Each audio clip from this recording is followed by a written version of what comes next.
en Viva en la Mañana. Tenemos información migratoria como todos los miércoles. Y Sandra, a mí me está sorprendiendo porque me dice, bueno, hoy vamos a hablar sobre diferentes métodos para remitir la información a las diferentes instancias cuando uno está aplicando, ya sea para una visa, para un estatus migratorio, etcétera. Y podemos cometer algunos errores innecesarios hasta gastar de más, Sandrita. Correcto. Bueno, la idea es que cuando una persona está bajo un proceso migratorio en la Embajada de los Estados Unidos en nuestro país, que es donde siempre se suele cerrar, debe tener la claridad en principio de a dónde va a estar enviando la documentación lo que le indiquen, todas las instrucciones que le den, ¿verdad? Que si va a tener que hacerse exámenes médicos, que si va a tener que remitir pruebas civiles de, por ejemplo, partida de nacimiento, solvencia de policía, formularios. Entonces, lo importante es, en principio, saber a qué institución lo vamos a hacer llegar, porque intervienen tres: la Oficina de Ciudadanía y Servicios Migratorios, el Centro Nacional de Visas y la Embajada para cerrar el trámite. Ahora bien, ¿cómo se hace?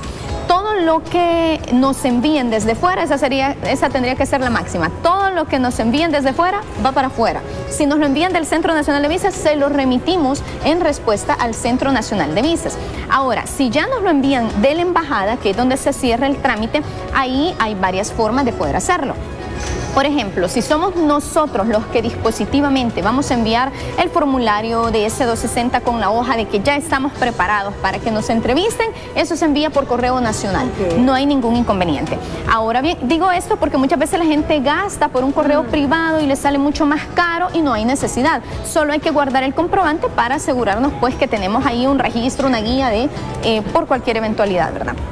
Ahora bien, si la persona se presentó a la embajada y le hizo falta documentación, ahí sí ya no existe opción de mandarlo por correo nacional, sino que lo tiene que hacer por el correo designado por la Embajada de los Estados Unidos para hacerlo exclusivamente por ese medio. Si son documentos originales, si son documentos que son copias, imaginemos un documento original, por ejemplo, nos están pidiendo la partida de matrimonio. Esa tiene que ir necesariamente por el correo privado de la embajada el que ellos han designado. Pero si nos están pidiendo, por ejemplo, copia de los impuestos de nuestro pariente del último año, lo podemos mandar escaneado en línea bajo el UID, bajo el perfil que hemos creado ya en el sitio web de la embajada, y de esa manera ellos lo aceptan como válido. Y como decía, el resto de procesos, trámites de perdón, apelaciones. ¿Cuáles son los trámites de perdón?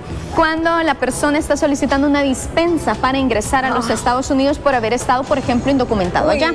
Los trámites de perdón van directos al Departamento de Seguridad Interna, igualmente las apelaciones a la oficina de apelaciones donde se está llevando a cabo el proceso. Así es como funciona. Mucha gente dice, vale la pena invertir un poquito más, Sandra, por el tema de la seguridad. Tú lo decías, hay documentos bien importantes que se piden de forma original que al utilizar la compañía elegida por la embajada tal vez te da cierta certeza de que va a llegar a su destino, pero cuando no es necesario, no lo gaste porque son papeles que uno puede conseguir rápido, ¿no? Correcto, sí, pero lo importante también es que si ya nos lo está requiriendo la embajada, ya no tenemos la opción de mandarlo por correo nacional, sino que tenemos que invertir un poquito más de dinerito y hacer uso de ese mecanismo. Pero si no, como usted bien lo decía, nos ahorramos un dinerito por ahí que a veces es muy necesario, sobre todo cuando se está en un proceso migratorio que se gasta, ¿verdad?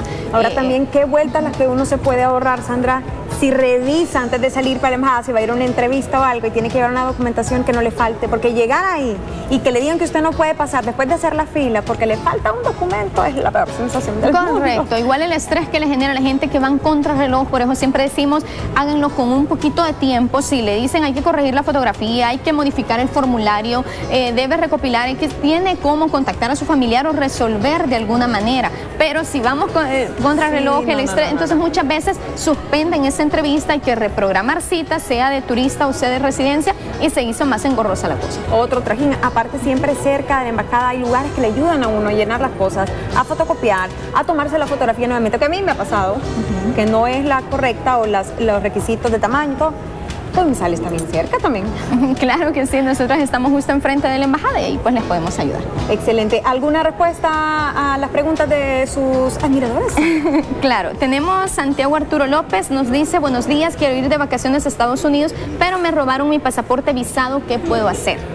Bueno, en principio interponer la denuncia en la policía, ¿verdad? A la brevedad posible. ¿Dónde se lo robaron? No, en cualquier delegación, lugar. correcto. Okay. Solo explica el lugar donde sucedieron los hechos. Luego, con eso, tramitar el pasaporte, guarde una copia del parte policial porque lo va a utilizar cuando vaya a la entrevista y saque, preferentemente tramite un movimiento migratorio en Migración El Salvador. ¿Para qué?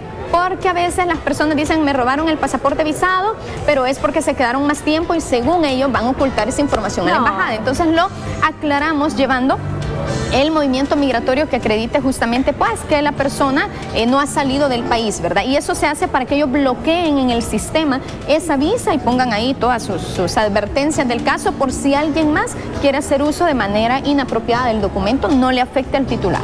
Definitivamente hay que hacerlo, se puede ahorrar muchos problemas también, a veces nos toca ir al cuartito cuando suceden esas cosas la primera vez que se estrena el nuevo pasaporte. Gracias, Sandra, por un tema tan interesante y por resolver las preguntas de nuestros televidentes. Nosotros seguimos con más, hacemos la pausa, regresamos.